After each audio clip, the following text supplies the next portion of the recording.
Guns, Germs, and Steel by Jared Diamond, Part 4, Around the World in 5 Chapters. Summary. In this section, Diamond applies the broad patterns he identified in the first 3 parts of the book to specific regional examples. He analyzes the history of New Guinea, China, and Africa in contrast with that of Eurasia. He begins with New Guinea and Australia.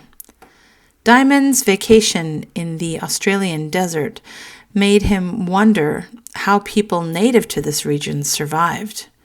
Modern humans probably settled Australia before settling Western Europe, so this is remarkable.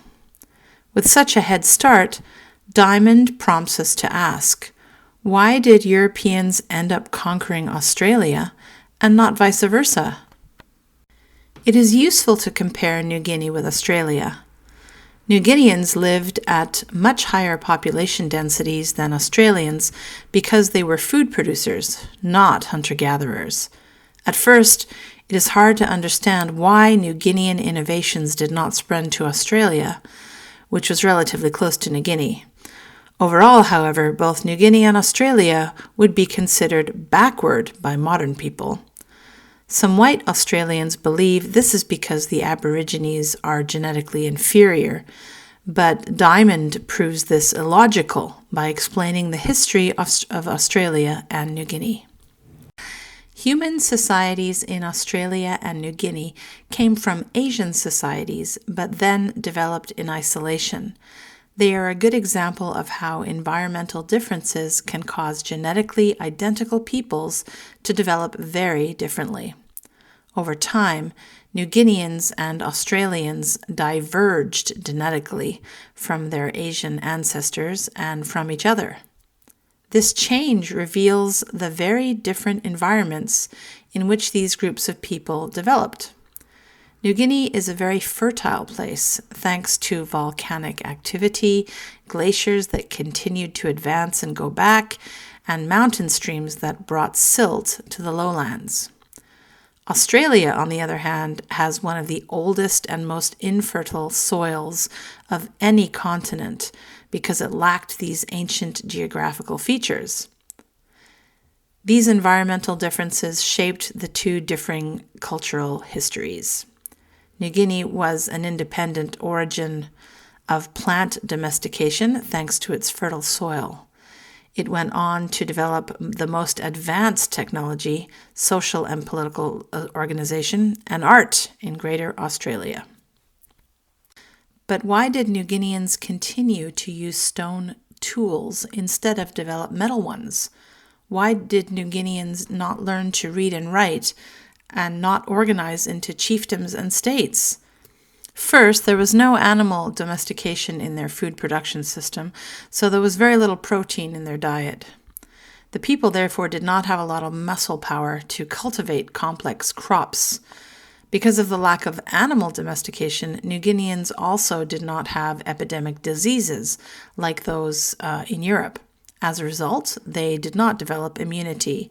They also had limited available area when compared to Eurasia, which meant their population density was low. The terrain was challenging, and there were often wars between different bands. This led to social fragmentation. Furthermore, New Guinea was geographically isolated, which prevented it from receiving technology and ideas like Eurasia did.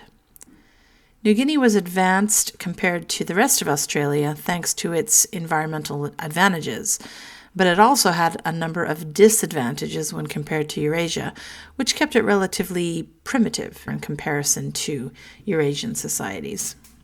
New Guineans were lucky compared to Native Americans, however.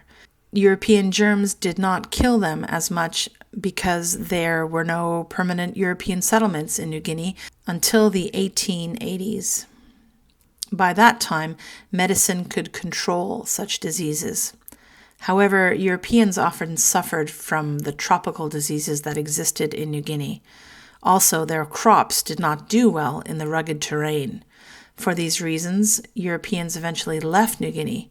They did colonize Australia, though, because it was suitable for European food production and settlement, and because European guns, germs, and steel were more effective in getting Aborigines out of the way. Australia did not have as many serious diseases to threaten Europeans like New Guinea did. In fact, Europeans colonized Australia earlier than New Guinea, which meant they did introduce some diseases that helped them to decrease the Aboriginal population. It is important to understand that white English colonists were not the ones who created a literate, food-producing industrial democracy in Australia. They imported these elements from outside Australia and were lucky that they could work. Europeans have never learned how to independently survive in Australia or New Guinea without bringing over their own technology. In this way, they did not have as many skills as native Australians and New Guineans. China is also an interesting case because it has been so massive from the start of its recorded history. Actually, China was once diverse, but was unified much earlier than most other nations. China became Chinese by homogenizing the huge region by repopulating tropical Southeast Asia and by influencing Japan, Korea, and even India. China was one of the world's first centers of plant and animal domestication. It possibly had 2 or more independent centers of food production. This helped it to become very dominant at an early stage. It developed a single writing system that spread throughout the area. Other nations did make cultural contributions to East Asia, of course, and their influence is important, but China's influence was much, much greater. As a result, the country seems especially unified today. In Polynesia, the role of food production in human population movement is clear. Austronesian expansion in New Guinea was opposite to that of Indonesia. In Indonesia, the indigenous population disappeared, probably because invaders arrived with deadly weapons and diseases. However, in New Guinea, locals were able to keep invaders out. The Austronesian invaders were the same in both cases, and the people from New Guinea, Indonesia, and the Philippines were also genetically similar. Geography explains the difference in outcomes. Indonesia was thinly occupied by hunter-gatherers who didn't even have stone tools, while in New Guinea, food production had already been established for many years. Austronesians did not have many advantages in competing with the New Guinean population. Thus, they were able to triumph over native Indonesians, but not over native New Guineans.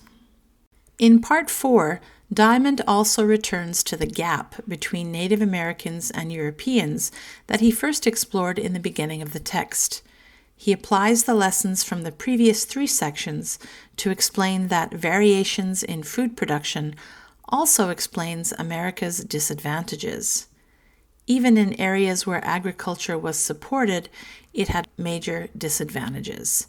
Dependence on protein-poor corn, hand planting of individual seeds instead of plowing with domesticated animals, lack of animal manure to increase soil fertility, and lack of animal muscle power for agricultural work. These differences in food production were the ultimate cause of the gap. Proximate factors included germs, technology, political organization, and writing. In terms of technology, Native Americans lacked metals used for tools in Eurasian societies, strong military technology, sources of power for operating machines, and sea transport. All of these disadvantages helped Eurasians to conquer the Americas, and not the other way around. Overall, important developments in America happened later because of a later start, limited number of wild animals and plants available for domestication, greater barriers to diffusion, and smaller or more isolated areas of human population. In fact, Eurasians first tried to colonize the Americas around 1300 CE when Norse peoples traveled to North America. This first attempt failed because the harsh climate killed the Eurasians. The second Eurasian attempt succeeded because it involved a source, latitude, and time that made Europe's advantages very effective. Circumstances were important to deciding the success or failure of a conquest. Finally, Diamond asks why people tend to think native Africans are all black. In fact, very different peoples occupied much of modern black Africa until a few thousand years ago. Even African blacks are all very heterogeneous. These diverse peoples resulted from Africa's diverse geography and long prehistory. Blacks became the most widespread rather than the four other groups that existed there, thanks to their ability to better subjugate these other peoples. Some people were luckier than others because of the available domesticatable wild plant and animal species in their environment. These lucky Africans were able to use these to their advantage. Overall, Africa did have a number of disadvantages relative to Eurasia, however. These included a lack of domestic animals and plants, a smaller area, and a different axis orientation. Because of these factors, Eurasians were able to colonize Africa. This happened after some Africans subjugated others on the continent. Geography and biogeography were the deciding factors of African history.